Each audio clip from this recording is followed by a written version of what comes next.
So today I'm going to show you all 20 hacks to style and turn your shirt into really cute trendy tops. So if you're interested, stay tuned.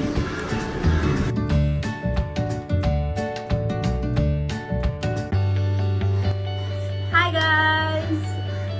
Those of you who don't know me, my name is Dinkle and welcome back to my channel. Also, I make videos on fashion hacks and I'm very new to this whole video making thing, so my videos are very basic, but please don't judge me. I'll improve, I promise. And also today we are going to style and turn one basic white shirt into something really cute and trendy. Also, why am I saying white shirt? Wait, any shirt will do. I am using white shirt. Any shirt will do, even men's shirt will do. If you have your partner's shirt, you can use that also. And stay tuned till the end. I have really cute things to show you. Also, before starting, we do have to learn one thing, and you have to remember one small trick. So please remember this. I'll be reminding you in middle of the video as well, but I won't be talking too much in the video. So yeah, let's start. When it comes to sleeves, please button up your sleeves before trying any of those styles, or else those styles won't work. So please button up your sleeves and fold it inside. Remember, fold it inside. That's it. That's the only thing that we have to remember, and nothing else. Everything else is very easy peasy. So please don't forget this thing. Don't forget to fold it inside, and also don't forget to subscribe. Let's start.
I'm back and I'm talking again. Also, a big thank you for watching this video till the end. It really means a lot to me, like literally really thank you. And also, if you learned even one small thing today, do let me know what it was and how it turned out, because it will motivate me to make new videos. And also I want to know what you're trying. And also thank you, and please do like and subscribe. Please do it.